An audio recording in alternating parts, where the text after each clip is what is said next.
Imagine buying 3 accounting firms and be like, you know what?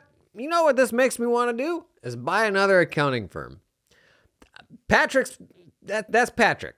That's our guest today, Patrick Dichter. We've had him on the podcast before. Super sharp guy, actually a non-accountant who, for some reason, is rolling up accounting firms. And by all accounts, he's made it this far. A couple few years. He got as far as an LOI on another deal. And so I wanted to pick his brain on kind of the mechanics of how it came to be. Like, why would you do this again?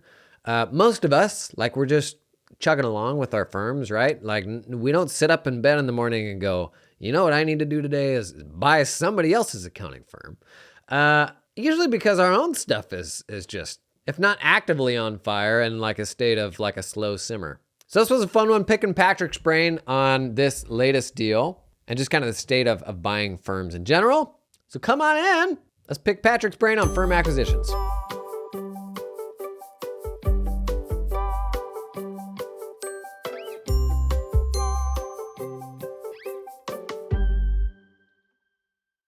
Patrick, thanks for being here. Jason, thanks for having me. Repeat guest of the pod. One of like an illustrious, maybe only Chad Davis is the other repeat guest. Okay. Do I get a t-shirt in the mail or? I don't know. As I said that, I realized that may or may not be a club you want to be a part of. But we're having you back because for some reason you thought it'd be a good idea to go and buy another accounting firm. If folks haven't heard you before, haven't seen you online, what's like the 30-second intro to Patrick? Yeah, I bought 3 accounting firms within 12 months at the end of 21 into 22. I'm not an accountant by trade. You know, I have a business background. I have an MBA, but I'm not a formally trained accountant. And I'm like 2.5 years into this whole running an accounting firm journey. And some days it's great. Some days I get my butt kicked. That's how it goes, man. You also just kicked off a pretty sweet podcast. You want to plug that straight off the top here? Yeah, sure. So we launched a podcast called Inspired or Acquired. I co-host it with a business broker, and kind of a different format. We interview people who run a business and we give them a valuation during the podcast. So we'll say, okay, this guy runs a landscaping company in Austin, and right now it's worth X. Would you sell your business or would you hold it? And so we see what they say. And then we talk about like where it could go in 5 years, and we do a little bit of live modeling in Excel, update the valuation, and then say, would you sell it then or would you hold it? So, trying it out. It's been fun so far, and seeing if it's a format that resonates with listeners. That's a super cool format. Have you had an accounting firm on yet? No, I want to get B Hall on there because, he'd be a fun one and a big valuation, but I got to talk to Brandon about it. He'd be a fun one, but he's also like extremely non-representative of a normal accounting firm, right?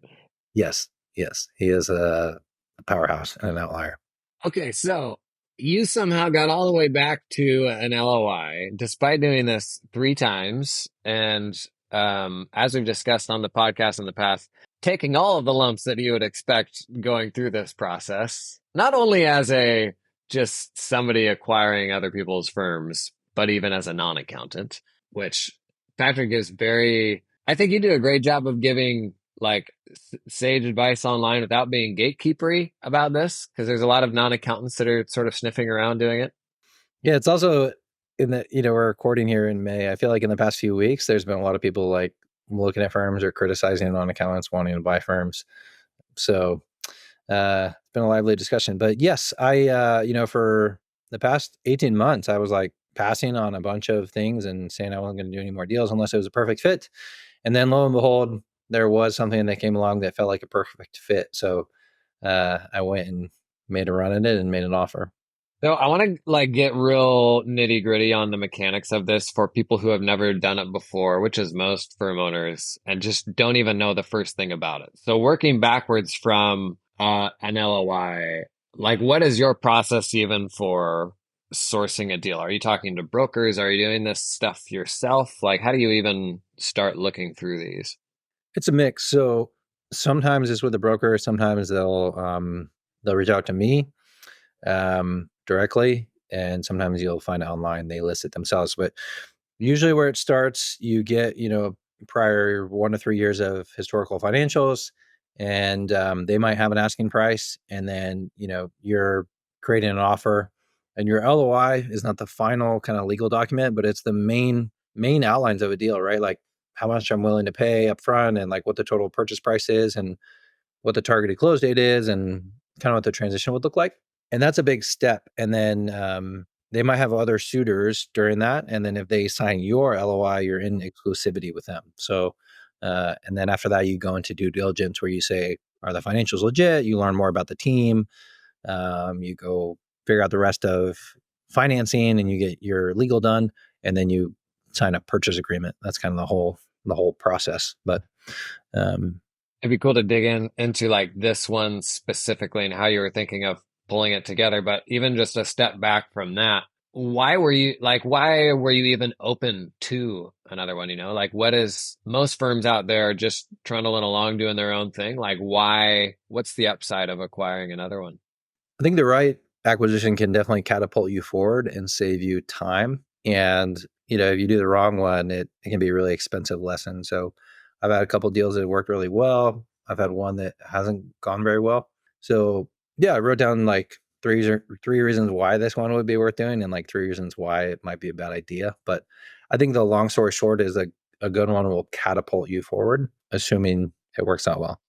So this deal in particular, let's dig into that. Like what about this deal in particular was exciting for you? Yeah. So the big things I look for now is like similar tech stack, similar type of client, right? So Mm. I'm looking for, you know, a firm that has subscription style billing, QBO, UltraTax, because that's what we use. And there's some team in place. I have zero interest in like a majority tax firm or an old school practice or like some small firm that's closing its doors. Like it's just not worth it compared to organic growth. So this firm was doing about 100,000 in monthly revenue. Pretty similar tech stack. There were a couple things that are different, like small practice management stuff. I guess that's not small, but practice management was different. Yeah. But QBO was similar, UltraTax was similar. Similar type of client, small business client where they're doing bookkeeping and tax. And yeah, so those things made it feel really worthwhile to go after versus most months we're growing organically by like 5 or 6K a month in new revenue, right? So you just compare like 5K a month in organic growth versus like 100K of like being able to pull that in at once. That's the shortest way I can, I don't know, convey how it could catapult you forward. How rare are those sort of firms? Are those really hard to find? Yeah. Either, you know, don't come up for sale, or if they do, they go quickly. And the update would be like I didn't get this one under LOI. So he had a bunch of other offers and ultimately like he went with somebody else's LOI. So who knows? Maybe that'll fall apart and come back. But yeah, so if it's a good firm like that, they're gonna have a bunch of other offers. Was it ultimately a price thing, you think? Or were there other factors that made your deal better or worse than somebody else's? I didn't hear a lot. I would guess price is a big factor, but it's I don't know. Sometimes you just don't get very much information from the other side. Is it like buying a house where you get into it and you're like, oh, we've done all this work and I'm like, this is a big deal. Like you're starting to get like emotionally vested in it. Like, is it one of those things where it's a rug pull and you're like, oh my gosh, that was just a pile of wasted time and energy? Yes, there's definitely some people that buy businesses, they call it deal heat, where you fall in love with the idea of it and like Yeah. Uh, M&A sounds cool and it's sexy and you're like only seeing the positive side of it. And then yeah, when you actually acquire a business, it's like an immense amount of work of integration and like there's always skeletons in the closet you don't know are there. So that's part of it. So you do have to try to check yourself emotionally while you're going through it. Yeah. so you said there were three reasons why this was a potentially good deal for you. What were the reasons why it was potentially a bad deal though? Bad deal would be, the financial risk just with interest rates where they are now. SBA loan is probably going to be 11% interest rate for a good amount of that purchase price and just that all that debt on my balance sheet. So financial risk one. Two would be the distraction from organic growth. Like our organic growth is going pretty well. But you have to admit that, if we're selling 5 to 6K new MRR every single month, if I go do this acquisition, I'm probably going to take my eye off the ball a little bit with Mm-hmm. organic growth and recruiting and our core team and process improvement there. Right. So just the distraction of this whole thing. And the third would just be integration sucks. Like it's painful for everybody. So when I say integration, that means just like all the systems switching over and getting to know like their whole process and like making it meld together over time and getting to know the team and going through, getting all the payroll in one place and client billing in one place. Like that's just, it is like moving house. Like it always takes way more time and energy than you think it will. And that's painful on, our current team that would be involved with that. Yeah, most people are stuck on like rolling out a tool or two and the change management headaches of that. What is I don't know, there's more a people thing. It's also a systems thing, but it's also Yeah. like a human beings sort of thing. Are your people really burnt out too, like the rest of ours? Like if you tell them, like if you walk in and you're like, hey, just got another firm, what's everybody's reaction going to be? Is it a lot of groans? Like, do you have the A team for helping with that integration yet? It'd be groans. Obviously, I'm going to try to like make it worth their while and say like, hey, there's going to be more opportunity for people. Like there'll be, more revenue for the people who are on production pay so that they can make more. I'd try to tie some incentives with our current team to help with the integration. But yeah, there will be groans because they know what it was like with the other ones. The dust has settled on those now. It's been a year and a half since the last one, but I think there would definitely be groans of just like they know like how painful it is. Did I see you've got a physical office too? Like you've got some in-person folks and some remote folks? Yeah, so we're in New Hampshire, is where we're based. It's like 45 minutes north of Boston. Probably half our team is there. And they come in half the time. And then the rest of our team is distributed all over the country, remote folks. So as you're doing acquisitions, are you looking at local stuff at all, or is this all just virtual firms wherever they are? Both, yeah. So virtual or even like, if somebody else had our office in Dallas or in, I don't know, Florida or something, I'd be open to that if it was a similar style firm. Virtual is ideal, but again, those virtual firms go up really fast. Really? So a physical office in another place you would still be interested in? Yeah, if it's the right one, yeah. And it's not like it's something where I'm like, okay, I'm not signing up for that for 20 years, but like maybe we need that office for another 2 years and then see if we need it or not. Most of us know like a firm or two locally where we're like, yeah, they're getting close, so they're going to do something different at some point. If there were a local to New Hampshire, like conveniently close firm, would that change your calculation at all of integration and all that? Yeah, it would. I think the big plus there is like clients would feel a little bit more comfortable and maybe you get some synergies with like one office if they had an office, some cost savings and culture is maybe a little easier when there's one office. But yeah, that would feel rare to me that would come up, like some other good modern firm like in New Hampshire that's sizable or like near Boston. Like I don't know, I just feel like most aren't within driving distance. This episode is sponsored in part by LiveFlow. I think this is my favorite tagline for LiveFlow: where QuickBooks Online ends, LiveFlow begins. Aww. LiveFlow gives you the ability to sync a whole bunch of data and reports and all that out to Google Sheets or Excel, because there's a lot of data captive in QuickBooks Online that you may want to give people access to, or you maybe don't want in the QuickBooks file. But even if you just need to get that data out and cut it up different ways, LiveFlow's got a consolidations product that lets you roll up all sorts of company files with different chart of accounts. And something I'm kind of hot on right now that has absolutely nothing to do with LiveFlow, but I'm going to include in the ad read anyways, is getting away from the traditional month-end cycle delivery, getting away from financial statement delivery as being the thing we build deadlines around, like, because that ends up being the crunch for your accounting firm, right? Getting the financial statements out by the 10th. Well, what if instead we had something that was not the financial statements, but maybe, I don't know, what the client actually needed to see, because they don't really understand the financials? What if you had a more real-time dashboard that was the stuff that was actually actionable for them, that they wanted to see, that could be populated on a weekly basis or real time, or you could use LiveFlow to like pump into a spreadsheet that they use? If they've got this info near real time, then it takes the pressure off. Hey, when are those financials going to be ready, right? Which ends up being the bottleneck for your entire accounting firm. Because LifeFlow will sync just about any QuickBooks report you want out to your spreadsheets. You can cut that stuff up to do any sort of reporting that you want, either pulling that data out like when you choose manually or continuing to sync it out real time on an ongoing basis. Could be just the thing to get the crunch off that month-end close, all right? Learn more about LifeFlow via the link in the show notes.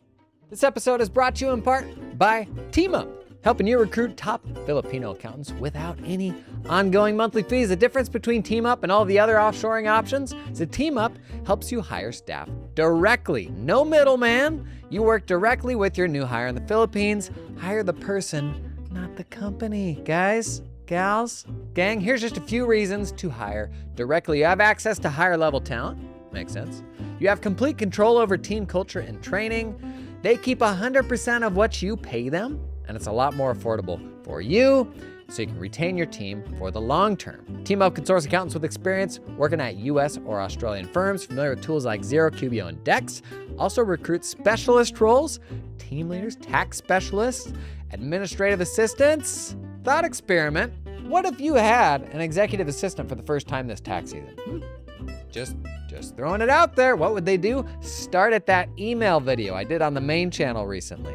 Get help with that stanky old inbox. I digress. TeamUp recruits these talented folks for a flat one-time fee of 4,000 US American dollars. That's it, 4K one time. Somebody at Robert Half just did a spit take. Robert Half reference. We ever gonna get Robert Half to sponsor this pod? Not anymore. And they can connect you with an affordable employer of record if you need help with payroll and compliance once you hire that person. Big fan of hiring in the Philippines. You know I did a bunch of that. Check out the link in the description to learn more about TeamUp. One thing I really struggled with was I built a kind of a remote team from scratch, and we had an in-office team.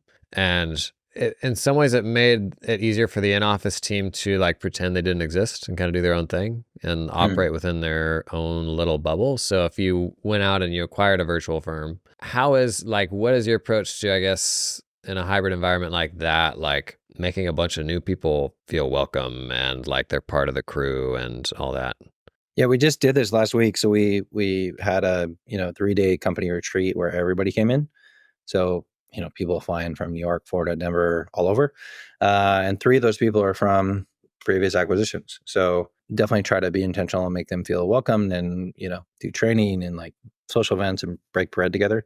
That helps. But I'm so torn on office, man. Like I think our data tells us that like when people are local, like they tend to ramp up faster and like stick better. And like, yes, I want to hire remote. And like, I've always, previous to this, I worked remote for 10 years, but I can't deny that, some of the remote people we've had, we struggled with, or they've churned out. So I'll continue to try to hire remotely. But like, if somebody lives near our office and it was like apples to apples, like I'd take the person that lives near our office, and like, I don't want to be there every day, but like once or twice a week goes a long way. So I don't know. Like I really like go back and forth on this like every 6 months of like whether the office matters that much or not. But right now I feel like when I can, I will try to hire somebody that is near our office if I can.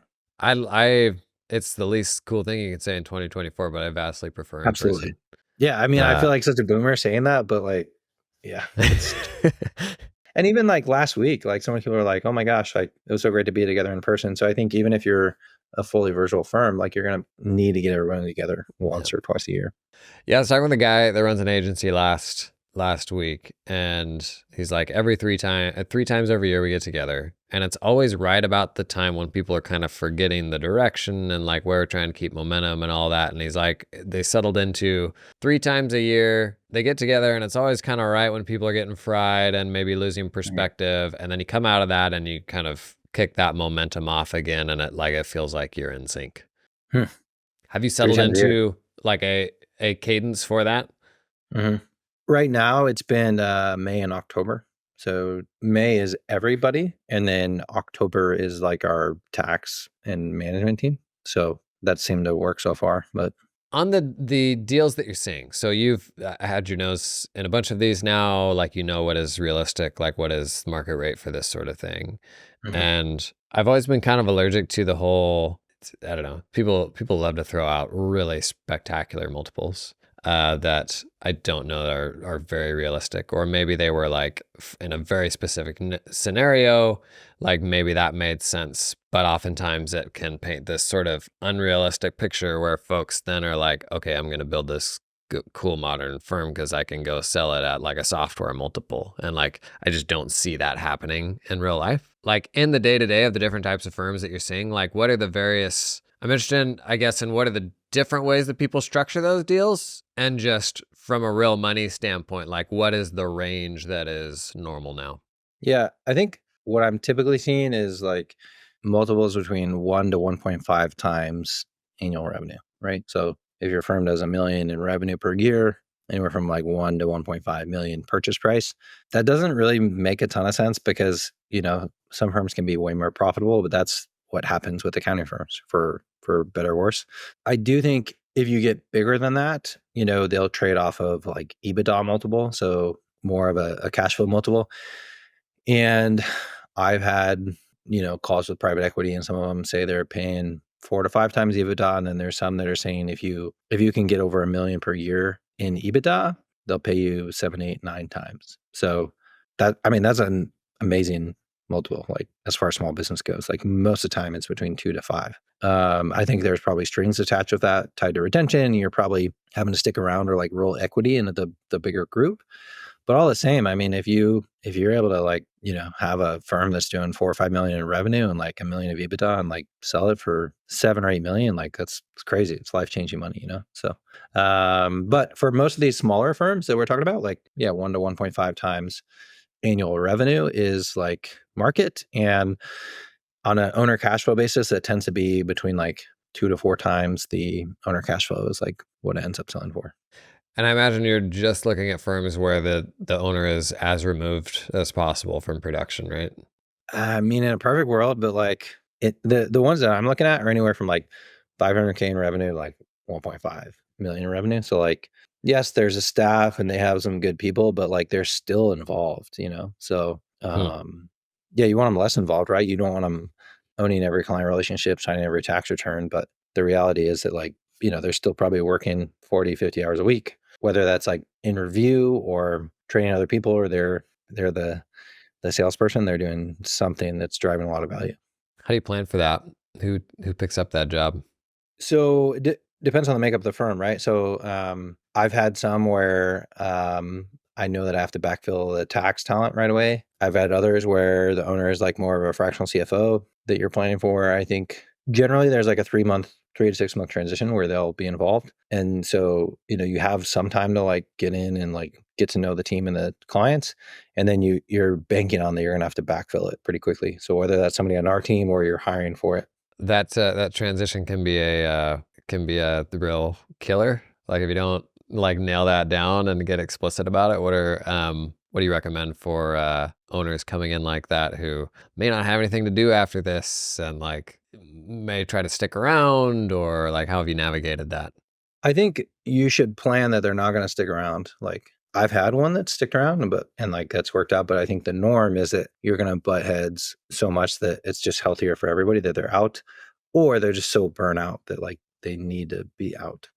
But what you should do is like have a 3 to 6 month plan. You should meet weekly, and like, the first couple of months are going to be total chaos. Or first couple of weeks will be total chaos with just like getting all the logins and billing and payroll figured out. But then after that, it's like strategically working through a list of like, okay, who are the ideal clients that I need to meet, building a relationship with staff, understanding the processes, like knowing why they do things a certain way, and then trying to, move over the data and take things over. And like just weekly, like saying, how are we doing on this? What are the fires? Are there other things that we can move faster? And then, if they're going to be out, then it comes a point where like, staff come to you, and like hopefully clients all know who their main point of contact is at that point.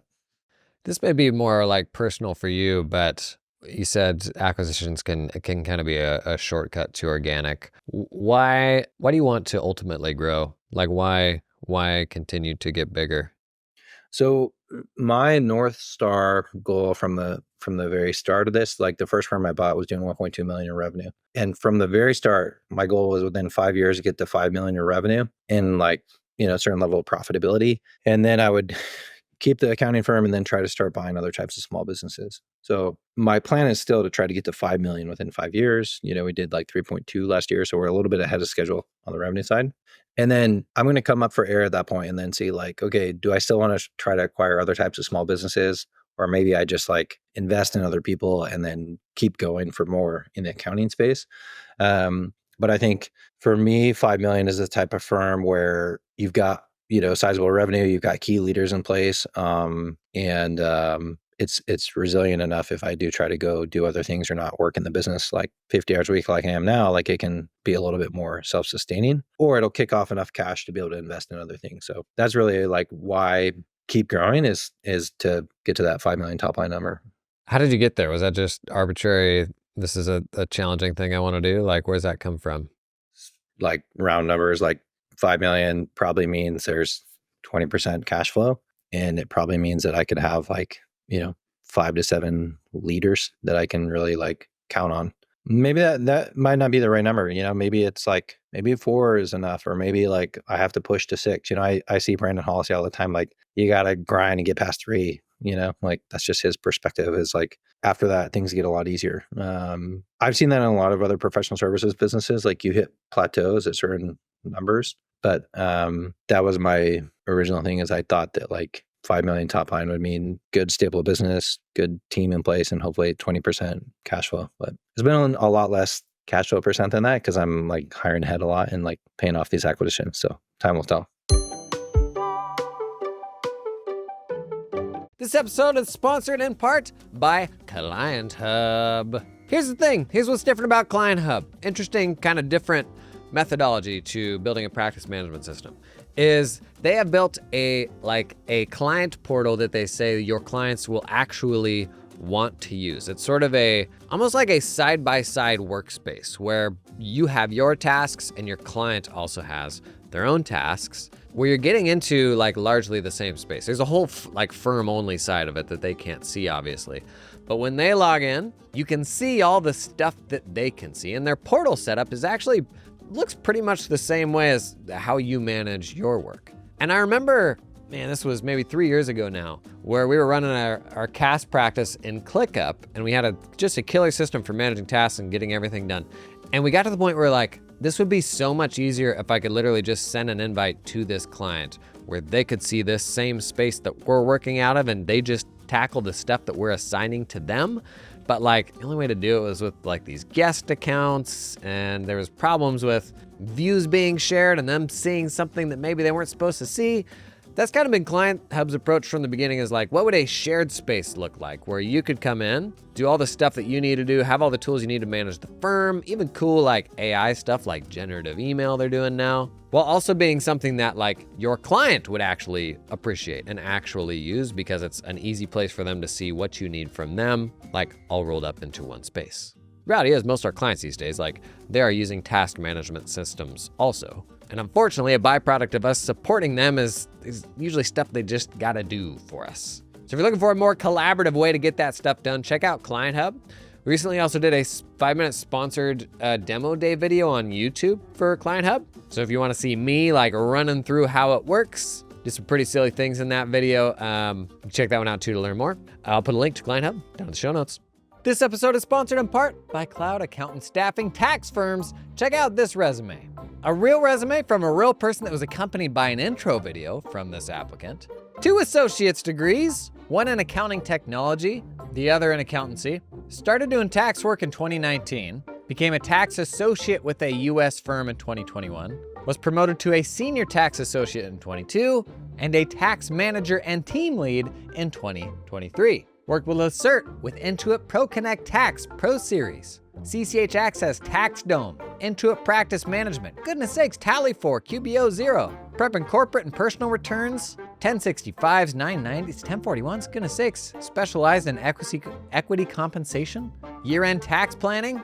This is a real live resume from a talented tax pro in the Philippines. The Cloud Accountant Staffing placed with a US tax firm. If you listen to much of my stuff, you know I was building a ton of my team in the Philippines. Super talented people over there, totally changed our approach to getting work done. Nice thing about working with them, you can just give them a call, have a conversation. tell them what your needs are. They've got recruiters on the ground in the Philippines that'll go out and find folks that are qualified for what you need. You get resumes, you get video intros, you can hop on calls and interview these folks without dropping any money. You only got to pay Cloud Accountant Staffing when you agree to hire somebody. So literally, you only are going to pay a dime if you got somebody that you fall in love with. That's going to be great for you. Worst case, you're going to learn a whole bunch about the process of hiring folks offshore. So what do you have to lose, honestly? Check out the link in the show notes to learn more. I think the other thing that's worth stating is the third deal that I did, it did not go very well. Like on paper, like, we didn't retain the clients as well as I would have hoped. And so there'd be some people that say like, okay, don't do another acquisition. But I don't know. I think in my mind, like I've learned from that one and hopefully the next one goes better. But it's like, I think firm owners do the same thing. They touch a hot stove and like, they're like, oh, I can never do that again. So I think if this deal would have gone through, it'd be interesting to see like if it, panned out better than the third one that I did. But yeah, I think all in all, I think if somebody is growth minded, like, you just can't deny that doing everything yourself, especially people starting from scratch, like my hat is totally off to you. Like if you can grow a firm from like 0 to 100K in revenue or 500K in revenue, like that's super impressive, but like it's so taxing, right? And to be able to like do an acquisition that would help you cash flow sooner. So, if you have family to take care of, or you just save like yourself 2 years so you don't burn out, I think there's a lot to be said for that. So yeah, my Cliff Notes version would still be the right acquisition will catapult you forward. And like, there's a lot of bad firms out there that you shouldn't buy. But if you find a good one, it can save you a good amount of time and really like be a good thing. That's funny because I think a lot of the people that build from scratch would look at what you're doing and be like, all that integration, like, oh my gosh, and having to deal with all those people and all that is like feels tremendously taxing. Yeah. So but you have like just like those like. For my second year, we did like 3.2, and like now our team is like 35 people. Like, and we've got really good momentum, right? Like, how long would that take to do organically? Like, I don't know, 6-7 years, right? Like, I just think the likelihood that you could stay focused and like not burn out and get there is much smaller. What did you do before all this? Because you just have a very different approach to leverage than like most accountants do, or like you are like divorcing yourself from a lot of the stuff that they kind of just get mired in managing day to day. Like otherwise you couldn't do as much as you're doing. I mean, I still work a lot in the day to day, but I'm just not doing the bill work. So background prior to this, after my MBA, I worked at a digital marketing company for 7 years, and I was a sales leader. So selling and leading sales teams all over the country, selling like SEO and pay-per-click. And then for 3 years after that, I did small business coaching and consulting. So we were helping people run their business better and smarter and, trying to improve their business. And all my clients would have terrible bookkeeping, and I was always referring it out. And so that's really like how this all started. The idea to buy an accounting firm was because I was referring a ton of bookkeeping out, and then met a couple people that had bought businesses. So I'm like analytical by nature. I happen to be an introvert that ended up in sales. So I don't know, that's kind of what makes me tick, is like solving problems, and like puzzle pieces. It's especially career changers. It's always funny to me how they end up in accounting, but I almost feel like the career changer path to the accounting profession is more interesting than the college path to accounting these days, because we get folks in that have like entrepreneurial experience, and even pulling them into your firm, like they can relate better with clients, like they've got that experience. When I was 20 years old and I first went to an accounting firm, it's like our clients are a bunch of 50-year-olds. Like I can't relate to these people. But I don't know. The whole conversation online of non-accountants getting into this sort of thing. Like, where do you stand on that now? Folks coming in without the most recent one was, somebody coming along and saying, I don't have any tax experience, but I'm going to do this anyways. What's the responsible versus irresponsible version of that, you think? I think the responsible version is you need to buy a firm that's doing at least 700 or 800,000 in revenue. And if there's tax being done, you need to have at least 2 tax pros stay on post-close. So those would be the quick filters. And then I think the benefits to a non-account owner is like somebody can just focus on like recruiting, sales, marketing, tech, just running the day-to-day, bring a little bit of a outside perspective. I think the risks or the downside would be like if you don't have those tax pros there, like you could burn out your team, or you could be sending out a lot of bad work out the door that you don't know is like quality tax work. I think a non-accountant can learn bookkeeping and like get in there and help contribute and roll up their sleeves. But so those would be the pros that like, there's somebody that's just going to focus on like running and improving the firm and not get pulled into the day to day. And they're probably the person that can grow a firm from like 1 to 5 million faster than the, accountant who's trying to juggle everything and do it all. So I've on the subject of like the tax versus bookkeeping work, you brought up several things that now my mind like kind of associates with PASBA. Not that PASBA necessarily invented this or they're the only ones doing it, but kind of building the business around monthly recurring bookkeeping and then only really doing tax work for those recurring clients, right? Like what is, in terms of like service lines, what are you building around now?